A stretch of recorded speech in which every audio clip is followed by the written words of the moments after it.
देश में फैला है नकली दवाओं का काला कारोबार।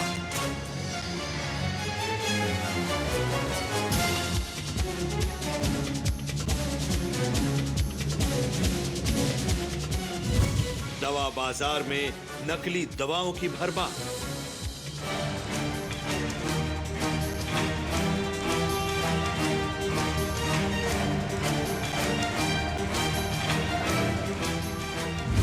बीमारी की दवा ही कर रही है बीमार।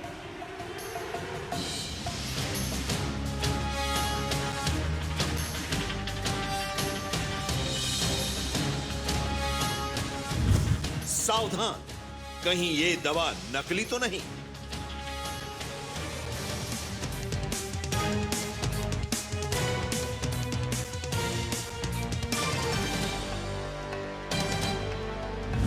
कानून को दांव पर रखकर बेची जा रही हैं अमानक दवाएं।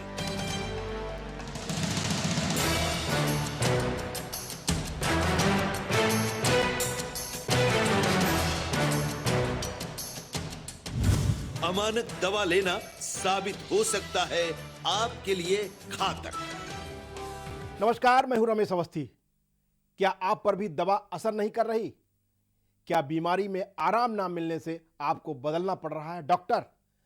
अगर दवा लेने के बावजूद भी आपकी सेहत में सुधार नहीं आ रहा है और आप बार बार डॉक्टर बदल रहे हैं, तो हो सकता है कि प्रॉब्लम डॉक्टर में नहीं बल्कि उन दवाओं में हो जो आप ले रहे हैं। आज हम उन तमाम हकीकतों से पर्दा उठाएंगे जिनको जानकर आप सन्न रह जाएंगे।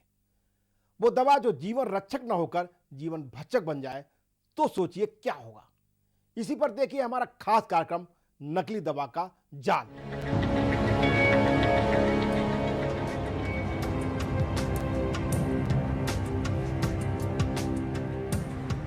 जब कोई बीमारी होती है तो हम और आप दवा लेते हैं,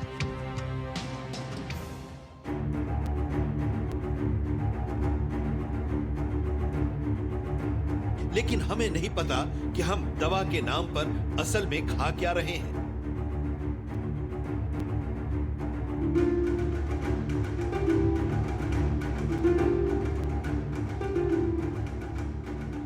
दवा ही खा रहे हैं या फिर कुछ और।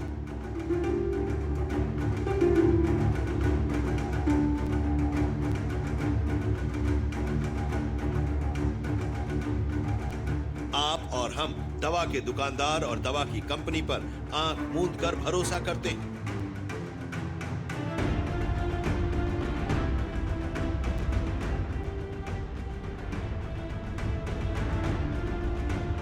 और नकली दवा का धंधा करने वाले शातिर इसी भरोसे का फायदा उठा रहे हैं।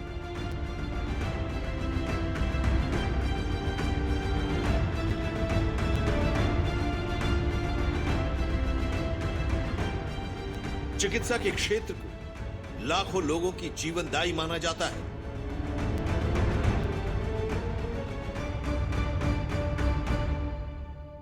किंतु वो आज एक ऐसा खून चूसने वाला जोंक के जैसा हो गया है जो लाखों जिंदगियों की कीमत पर खड़ा है।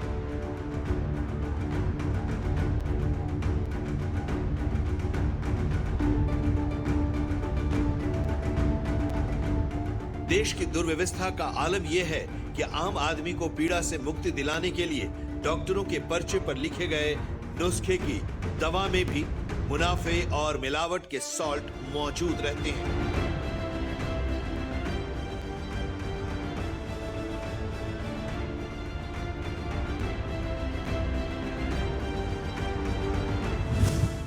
विश्व स्वास्थ्य संगठन WHO के अनुसार पूरे विश्व में नकली दवाइयों का 35% हिस्सा भारत से ही जाता है और इसका करीब 4000 करोड़ रुपए की नकली दवाओं के बाजार पर कब्जा है। भारत में बिकने वाली लगभग 20% दवाइयां नकली होती हैं।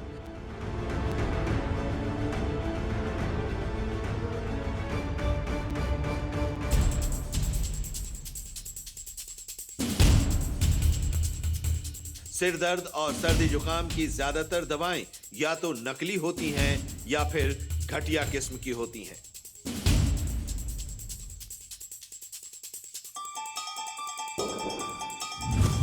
125 से ज्यादा दवाइयां अमानक, सैंपल लेने के 2-2 साल बाद आई रिपोर्ट।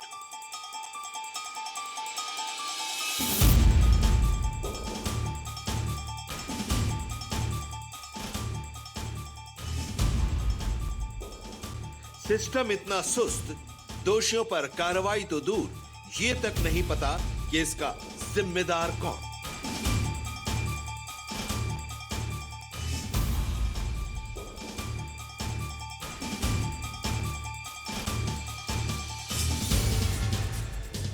राजस्थान के जयपुर में कई दवाएं खुद बीमार हैं।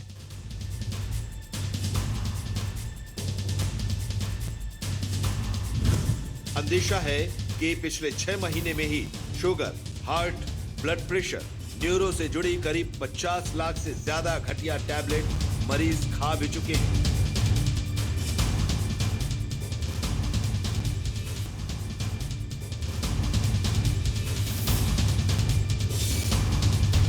ये दवाएं मानकों पर बिल्कुल खरी नहीं उतरी।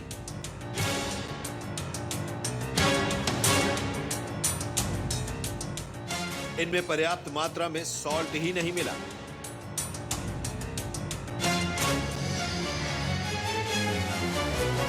इसका नतीजा यह होता था कि मरीज को दवा फायदा ही नहीं करती थी।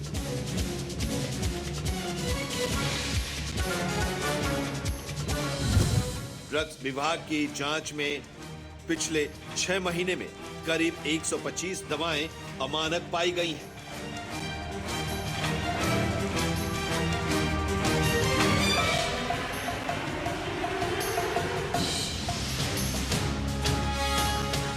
सिस्टम की सुस्ती और आंख मूंद कर काम करने का अंदाजा इसी बात से लगाया जा सकता है कि ऐसी बेअसर और नकली दवाइयां बनाने वाले दोषियों पर कार्रवाई करना तो दूर की बात है, अभी तक ये भी नहीं पता कि ऐसी दवाएं कितने वर्षों से बाजार में बिक रही हैं और इसके लिए जिम्मेदार कौन है।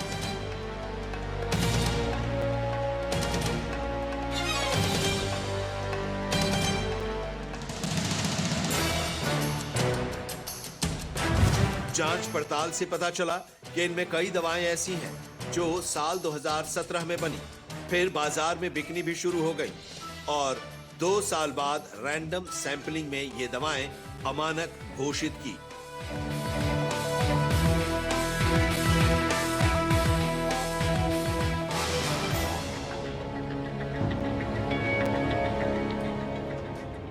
ऐसे में जिन मरीजों ने ये दवाएं ली, उनकी सेहत के साथ खिलवाड़ हुआ।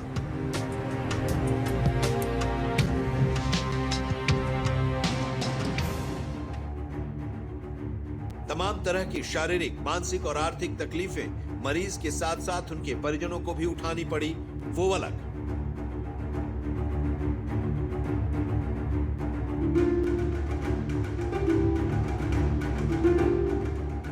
एक रिपोर्ट यह भी आई थी कि केंद्रीय सप्लाई के तहत भोपाल से विक्टोरिया अस्पताल भेजी गई दवा मरीजों के शुगर का स्तर नियंत्रित नहीं कर पाई।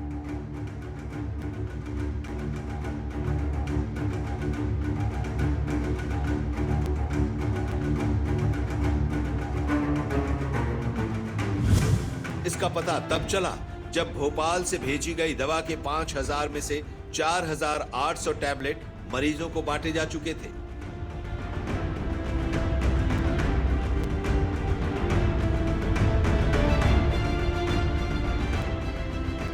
खाद्य एवं औषधि प्रशासन विभाग की रिपोर्ट मिलते ही सिविल सर्जन की औषधि भंडार कक्ष ने दवा बेचना बंद कर बाकी 200 टैबलेट शासन को लौटा दिया।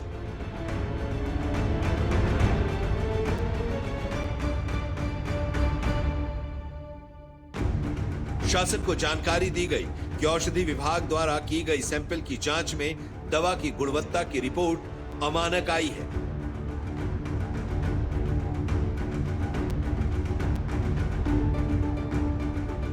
मतलब मरीजों का डॉक्टरों के प्रति भरोसे के साथ खिलवाड़ किया जाता रहा। दवा के सैंपल्स की रिपोर्ट देर से आने की वजह से जिन्हें अमानक बताया गया था, वो दवा कितने ही मरीजों तक पहुंच गई, इसके लिए किसी ने नहीं सोचा। दवा बनाने वाली कंपनियां ऐसे ही लो स्टैंडर्ड मेडिसिन बनाकर अपनी तिजोरियां भर रही हैं। लेकिन क्या इसके लिए केवल नकली दवा बनाने वाले ही जिम्मेदार हैं? क्या इसके लिए प्रशासन की कोई जवाबदेही नहीं? सैंपल की रिपोर्ट देरी से आने के कारण दवाइयां पहुंच गई मरीजों के पेट में। 2019 में लिए थे सैंपल और रिपोर्ट आई 2020 में।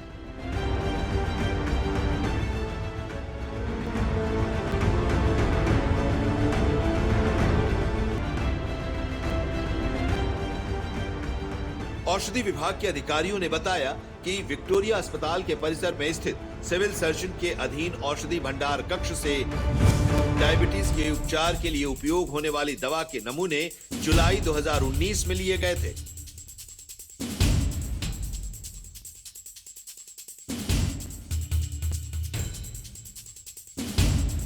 सैंपल को जांच के लिए राज्य स्तरीय प्रयोगशाला भोपाल भेजा गया था।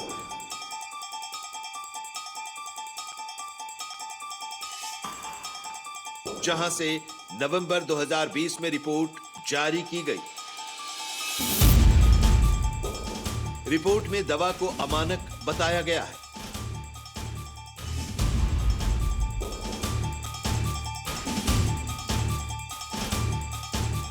सैंपल की रिपोर्ट मिलने में होने वाली देरी की वजह से कई अमानक दवाएं मरीजों के पेट में जा चुकी थीं।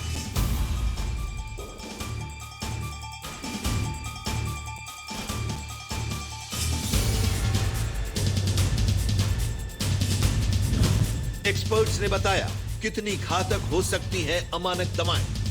किडनी फेल, हार्ट अटैक और ब्रेन हैमरेज तक हो सकता है। यदि ब्लड प्रेशर का पेशेंट है तो ऐसी दवाओं से प्रेशर कम नहीं होगा। सीवियर हार्ट पेशेंट हो तो ब्रेन हैमरेज हो सकता है, आंखों की रोशनी जा सकती है, या किडनी फेल या हार्ट अटैक, ब्रेन स्ट्रोक हो सकता है। हार्ट फेलियर की अमानक दवा से खतरा बढ़ जाता है, हार्ट गति नियंत्रित नहीं होती, मृत्यु तक हो सकती है। इसके अलावा यदि एंटीबायोटिक ही असरदार नहीं है तो इन्फेक्शन बढ़ता चला जाएगा। आउटडेटेड दवा से साइड इफेक्ट हो सकते हैं, जैसे कि गैस्ट्रिक, किडनी इन्फेक्शन और व्यक्ति के अंगों के खराब होने के अलावा मौत का भी खतरा हो सकता है।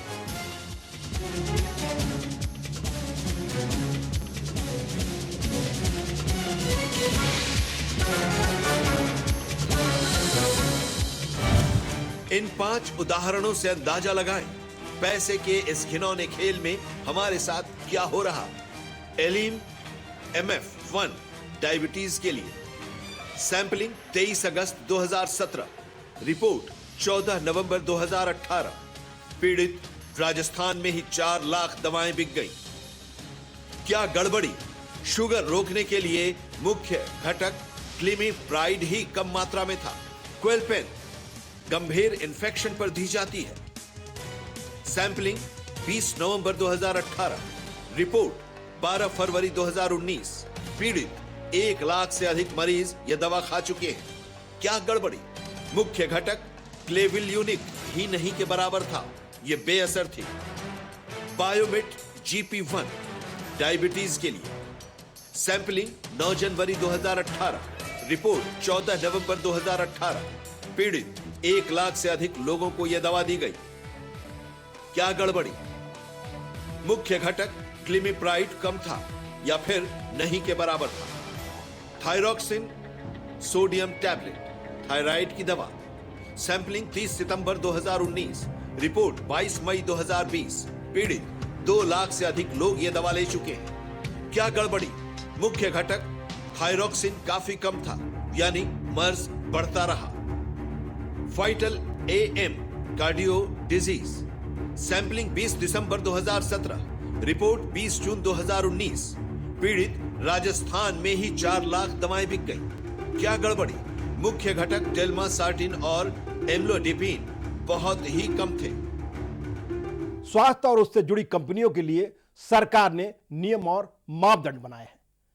अगर कोई इन पर खरा नहीं उतरता या उसका उल्लंघन करता है तो उसके लिए कानूनी कार्रवाई का प्रावधान है।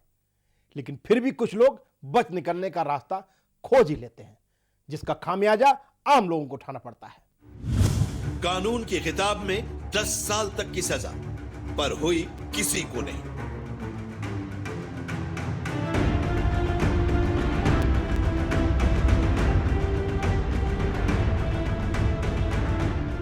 अमानक दवा के हर मामले में अलग अलग सजा का प्रावधान है।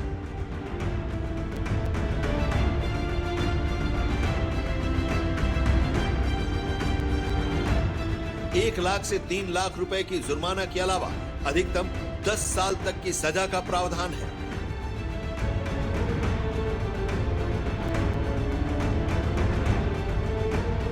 हालांकि आज तक किसी को भी इतनी सजा नहीं मिली है।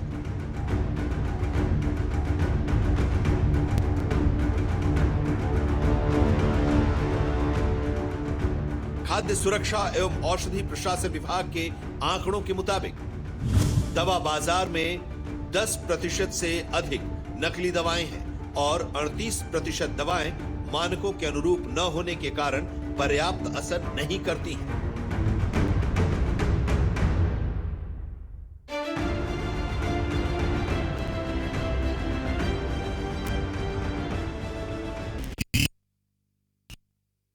भगत से मानकों की अनदेखी करती हैं।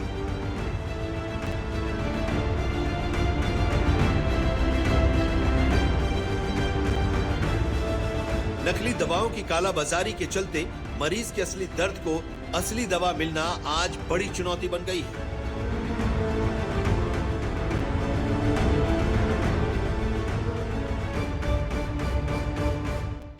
बाजार में दवाओं के खेल तो बड़े ही निराले हैं।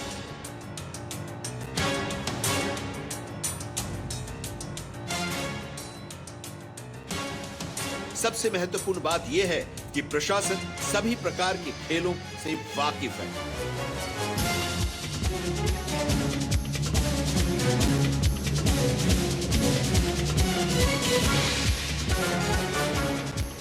दवा बाजार में नकली दवाओं का बोलबाला हो गया है।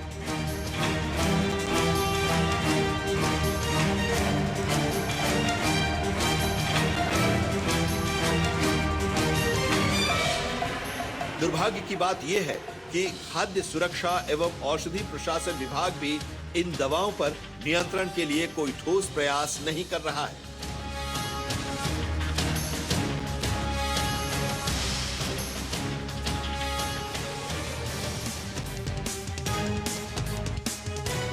अधिकारी इसके लिए कम कर्मचारियों के होने को दोषी मानते हैं।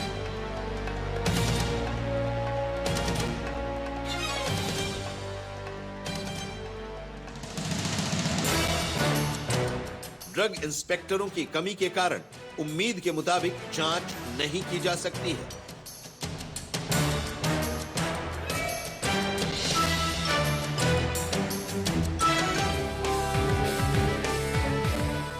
और सभी मामले ड्रग इंस्पेक्टरों के स्तर पर जांच का इंतजार करते हैं।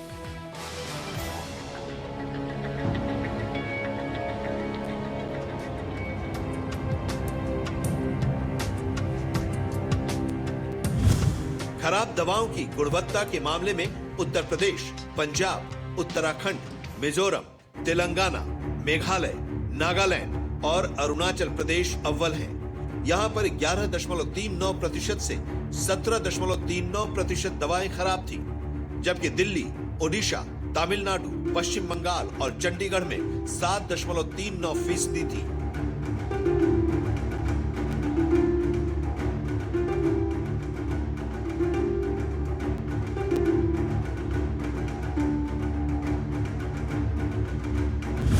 इन नकली दवाओं का जाल भारत में कश्मीर से कन्याकुमारी तक फैला हुआ है।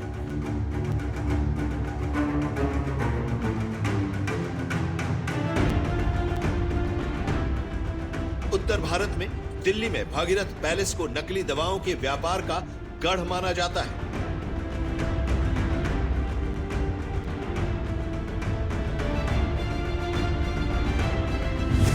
दिल्ली के अलावा उत्तर प्रदेश के लखनऊ, गुजरात के अहमदाबाद और मध्य प्रदेश के इंदौर से पूरे देश को नकली दवाओं की सप्लाई होती है।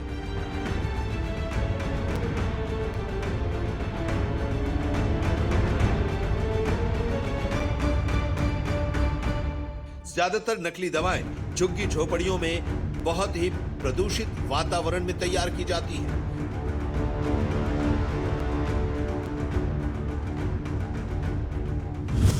इन नकली दवाओं की मांग दक्षिण अफ्रीका, रूस और उज्बेकिस्तान के साथ साथ हमारे पड़ोसी देशों जैसे म्यांमार, नेपाल और बांग्लादेश में भी तेजी से बढ़ रही हैं।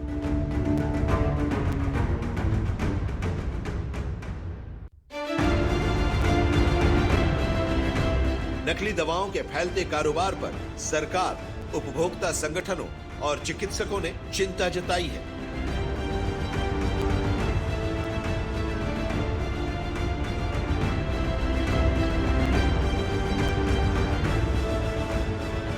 लेकिन सच्चाई यह है कि सरकार और प्रशासन की शिथिलता और उदासीन रवैये के कारण ही यह धंधा फल फूल रहा है।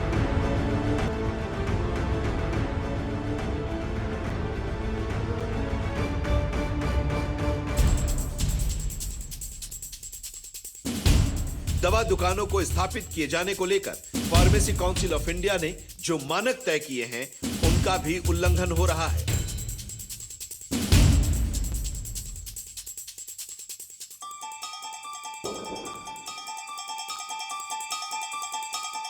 इन मानकों के मुताबिक एक दुकान से लेकर दूसरी दुकान के बीच 300 मीटर की दूरी होनी चाहिए।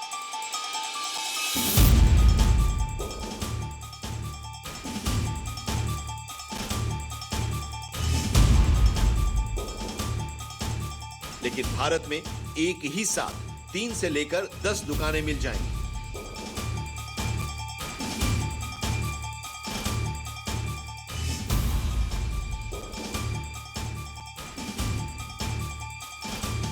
एक थोक विक्रेता के पीछे कम से कम 6 खुदरा दवा दुकानें होनी चाहिए।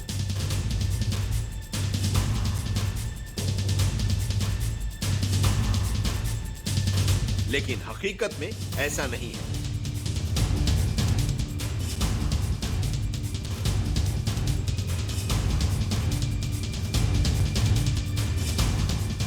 मानकों के उल्लंघन के बावजूद फल फूल रहा दवा उद्योग सरकारी उदासीनता का परिणाम नहीं, बल्कि व्यवस्था में शामिल भ्रष्टाचार है।